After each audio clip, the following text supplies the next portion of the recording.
Hi, everybody. This is Mike Gerdes with the Greater Philadelphia Center for Spiritual Living. And this wondrous dear is Yoga, of course. She loves her ears rubbed. Come to think of it, so do I. Anyhow, what I wanted to talk today about was, are you a human being that sometimes has spiritual experiences? Or are you a spiritual being having a human experience? I've heard a lot of people going around saying, I'm only human, of course I do this, I'm only human, da da da da da. You're not only human. You're the divine, expressing by means of you. You're at that point where the infinite expresses as the finite. Now, having said that, does everything go along smoothly all the time? No. Do you know why? I'll tell you why. Because you have to discover yourself and you have to discover the way life works. If you don't, I don't know if you noticed, but when I was born, nobody gave me a user manual. And along the road, there are some people that are going to help us, and there's some people that aren't going to help us so much. But we have to pretty much be responsible for finding our own way. Now, we're going to run into some wonderful teachers that help a lot. We're going to run into some wonderful friends that'll help us in good times and bad. But ultimately, the responsibility for our growth spiritually is with you and I. Yeah. A lot of people spend a lot of time trying to get spiritual. Yoga doesn't have to worry about that. The truth is, you don't have to worry about that either, because you're already that spiritual being.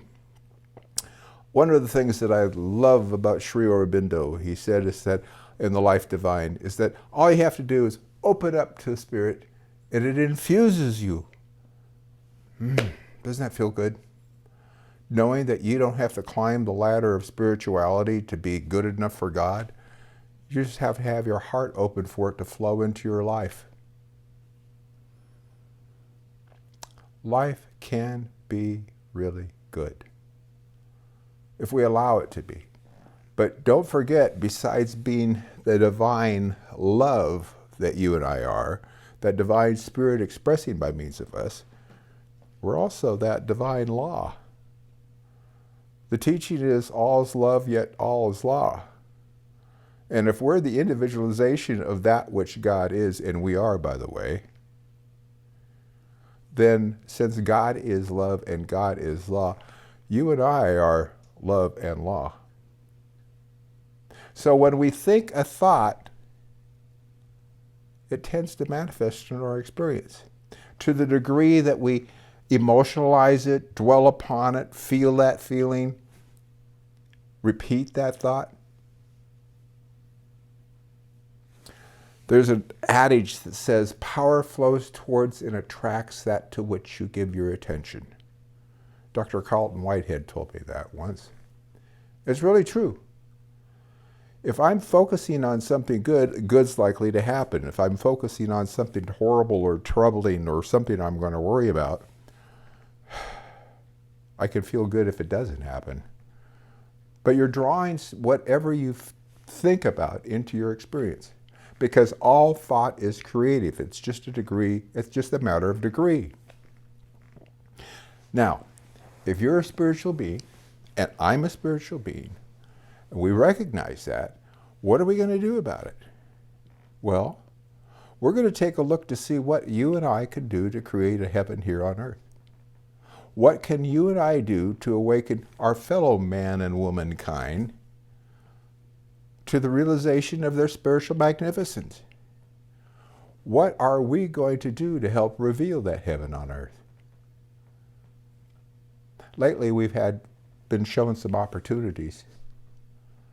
Some of these opportunities might make us uncomfortable because we might have to stand up and let people see us and let people hear us. We might have to speak the truth. And I know that sometimes people don't like to hear the truth. Somebody asked me the other day if I thought I was a nice person. I said, no, I'm not a nice person. I'm a kind person. I'm a compassionate person. But I'm not going to be agreeable when people are disagreeable. I'm not going to be agreeable when somebody's taking advantage of somebody else. I'm not going to be agreeable with racists or people that are not treating people of opposite sex equally and things like this. I'm for equality. And for the people that aren't, yeah, I'm going to say something. Wouldn't you? I know it takes guts sometimes to be the truth of who we are. I'm asking us to be the truth of who we are. I'm asking us to stand up and know that we are spiritual beings, and if we really are those spiritual beings, let's act like it. Let's use this wonderful tool we have of the law of mind consciously and deliberately to bring that into an experience that we want to see in our experience. Now, one of the areas that you might want more of in your experience is prosperity.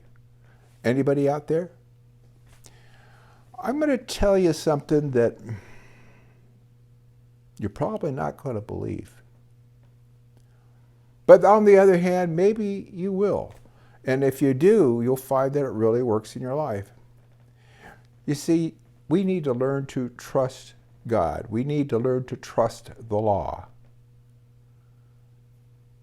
And if we find ourselves trusting God to provide for us, God provides for us.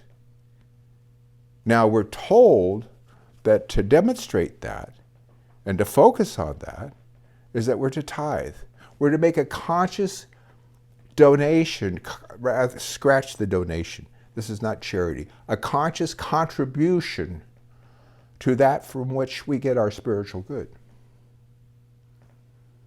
I hope the Greater Philadelphia Center for Spiritual Living is such a place where you find some spiritual good.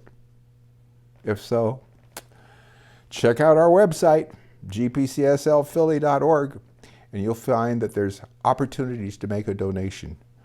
Of course, you can still write a check and things like that, but they've got a really cool text-to-give program that those of us on the young side, us younger ones that like the technology like a lot,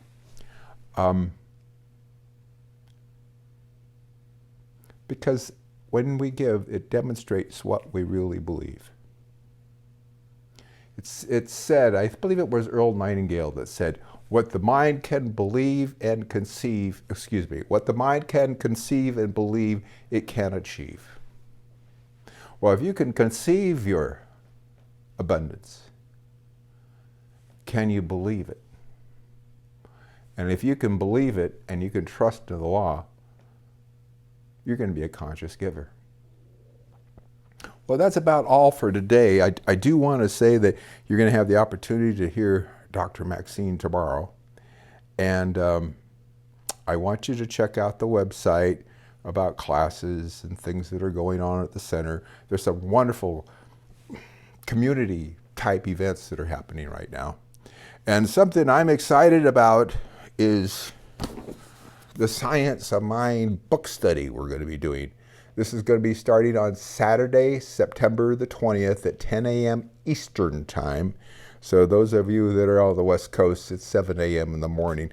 But hey, you're not out late on Friday nights these days anyway. So why don't you get up and join us? And what we're going to be doing is going through the textbook from the preface all the way through to the glossary. And we're not going to be doing it quickly. We're going to be doing it very slowly. We're going to be eating these words. We're going to be digesting what it really says. We're going to be discussing it. And we're going to find great joy in it. And we're going to remind ourselves about our spiritual magnificence. And we're going to remind ourselves about these wonderful tools we have to create a better life.